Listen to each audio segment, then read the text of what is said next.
Hoy es relativamente fácil de diagnosticar una tetralogía de Fallot. Este mal, también conocido como el síndrome del bebé azul, era un serio problema médico en los años 40. Corría el año 1945, los doctores Alfred Blalock y Helen Townsend publicaron en el Journal of the American Medical un artículo científico en el cual describen un nuevo procedimiento quirúrgico con el que pudieron impedir la progresión de la tetralogía de Fallot en 3 pacientes. Pero su artículo desconoce a un humilde y modesto hombre llamado Vivian, el verdadero héroe de nuestra historia. No podía aparecer en el artículo porque su único pecado es que era de color y que todo ocurrió en Baltimore, Estados Unidos. Estamos a punto de conocer a una persona que gracias a sus aportes en la medicina se salvaron miles de vidas y que aún gracias a sus métodos se siguen salvando, sobre todo de los recién nacidos. Supo valerse por sí mismo luchando contra la desigualdad de oportunidades solo por ser de color, y pese a eso nunca se rindió. Hoy les hablaré de Vivian Theodore Thomas, un hombre que rompió paradigmas. Atentos, que empezamos.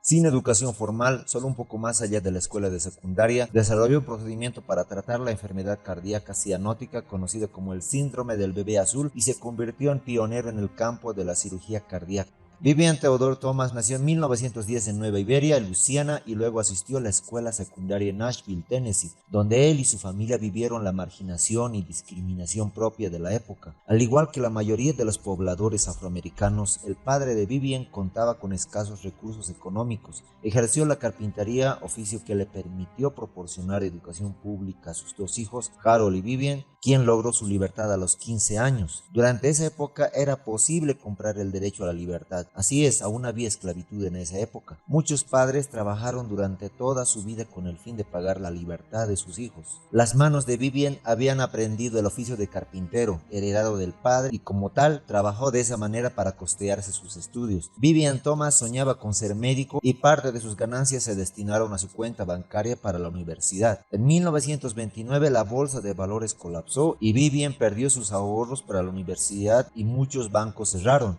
En 1930, un buen amigo pudo conseguirle un puesto vacante en el laboratorio de cirugía de Vanderbilt, que estaba a cargo de un joven médico egresado de la Universidad Johns Hopkins, era el Dr. Alfred Blalock. Vivian se postuló y el Dr. Blalock lo entrevistó. Blalock reconoció la mente rápida de Vivian y lo contrató, y este prosperó en el laboratorio de investigación, haciendo experimentos de laboratorio y ayudando al Dr. Blalock con la cirugía. Vivian Thomas estudió y aprendió rápidamente, convirtiéndose pronto en la mano derecha del Dr. Blalock como técnico laboratorista, aún sin contar con un título que lo avalara. Pronto Blalock se dio cuenta que aquel hombre de color tenía manos especiales para la cirugía en animales, porque lo vio practicando e interesándose en diversos aspectos. Lo hizo su asistente, su pupilo y su investigador principal. Ambos estudiaron las causas del choque hipovolémico que derivaría luego en el síndrome del aplastamiento. El procedimiento salvó la vida de miles de soldados en los campos de batalla durante la Segunda Guerra Mundial. En 1941, la vida de Vivian Thomas cambió cuando a Blalock le ofrecieron un trabajo en la Universidad Johns Hopkins en Baltimore, Maryland. Blalock aceptó la oferta solo si también se podía contratar a Vivian, quien se mudó a Baltimore, pero aún así sufrió en carne propia la discriminación y la segregación como hombre de color. Pero sus investigaciones con el Dr. Blalock convencieron al médico de llevar a Vivian a la Johns Hopkins. Por esa época, el Dr. Blalock se interesó en la idea de la doctora Helen Townsend acerca de cómo resolver el dilema de los bebés azules. Este especialista, que también había sufrido discriminación por ser mujer, y la Johns Hopkins solo le confirió una plaza de profesora, aún tras 16 largos años de instructora. Ella inmediatamente apreció el trabajo de Vivian. Ella fue también una defensora del ingreso de las personas de color a las facultades de medicina y al sistema de seguro social. La doctora Townsend sugería un complejo procedimiento para aumentar el flujo sanguíneo desde el corazón a los pulmones. Para tal operación se requería incluso nuevos procedimientos, nuevos instrumentos médicos. Vivian comprendió el problema de la doctora y puso manos a la obra en la experimentación con perros. 2 años después, y luego de 200 operaciones, logró un procedimiento quirúrgico experimental y satisfactorio. Anna, la primera perra operada, es el nombre del único animal cuya foto está en las paredes de la Johns Hopkins. Vivian había perfeccionado el procedimiento y fabricó las agujas quirúrgicas para el pecho de un niño. Estaba listo para ser probado en humanos, pero implicaba un gran riesgo. A fines de 1944 llegó la hora de operar al primer ser humano. La bebé Eileen Saxon fue sometida a la intervención quirúrgica por adivinen quién, Blalock. Así es, el verdadero padre de la cirugía, Vivian Thomas, Estaba en un banquillo y dirigía desde atrás paso a paso la intervención. Él había operado decenas de perros, pero Blalock solo una vez lo hizo.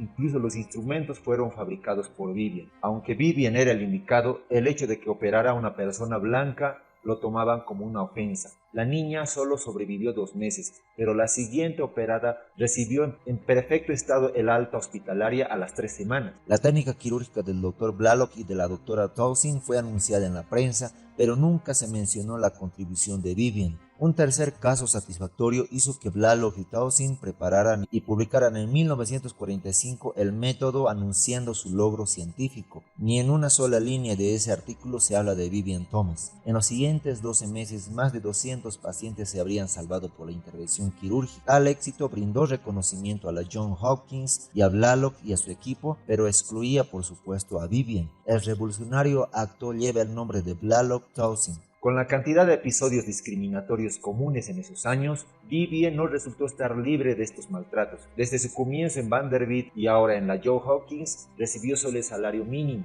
Su empleo pertenecía a la categoría 3 y a pesar de desempeñarse como técnico laboratorista importante, lo que únicamente le permitía utilizar su sueldo para mantenimiento y limpieza. En el año 1955 ya era momento de poner fin a la marginación en contra de la población de color, floreciendo el movimiento en pro de los derechos civiles, donde se citaba constantemente la Constitución para hacer valer los derechos de todos los habitantes del país, sin importar su color o su credo, movimiento que dio paso con la bandera de la no violencia liderada por Martin Luther King. Blalock, que nunca pudo vencer totalmente sus prejuicios raciales, reconoció y desconoció constantemente a su colaborador y murió a los 65 años, de los que 34 trabajó con aquel aprendiz humilde. Ante tal hecho, Vivian empezó a dirigir los laboratorios en Johns Hopkins y lo hizo durante 15 años más. Fue el mentor de múltiples estudiantes de color que entraron como técnicos y del primer residente afroamericano, el Dr. Levi Watkins Jr. de la prestigiosa universidad. Vivian Thomas no solamente había sido el asistente de Blalock, durante más de 20 años había formado en técnicas quirúrgicas a cientos de médicos entre blancos y de color, con tal empeño que se ha ganado el reconocimiento de todos, así que en 1968 los que han sido sus alumnos deciden, sin contar con el hospital, pagar un retrato de Vivian Thomas y lo regalan al hospital para que figure en la Galería del Honor. El hospital cede y lo coloca junto al de Alfred Blalock. De hecho, en 1976 se le concedería a Thomas un doctorado honoris causa. Sale por fin a la luz la verdadera historia de este coloso de la cirugía. Vivian Thomas murió el 26 de noviembre de 1985, 20 años después que Alfred Blalock. Hollywood no se podía quedar indiferente a esta fascinante historia. En honor a ambos médicos, la productora HBO Films, a cargo del director José Sargent, en el 2004 lanzaron la película Something the Lord Made, una creación del Señor, protagonizada por Alan Rickman como el Dr. Blalock y Mos Def como Vivian Thomas, misma película que fue nominada a varios premios Emmy, muy recomendable. A estas alturas, miles de niños ya han sido operados con éxito, siguiendo su técnica. A ambos médicos les corresponde, sin lugar a dudas, un lugar de honor en la historia de la medicina. El Dr. Vivian, la clara muestra de integridad humana, perseverancia y amor a la medicina y demás adjetivos que describen a un ser humano ejemplar. Y aquí en The Medinet le damos su merecido lugar en la historia de la medicina. Escuchar sobre su vida nos hace recordar aquel célebre discurso de Martin Luther King que decía lo siguiente: yo tengo un sueño, que aún hacen eco estas palabras. Vivian Theodore Thomas, el hombre que rompió paradigmas.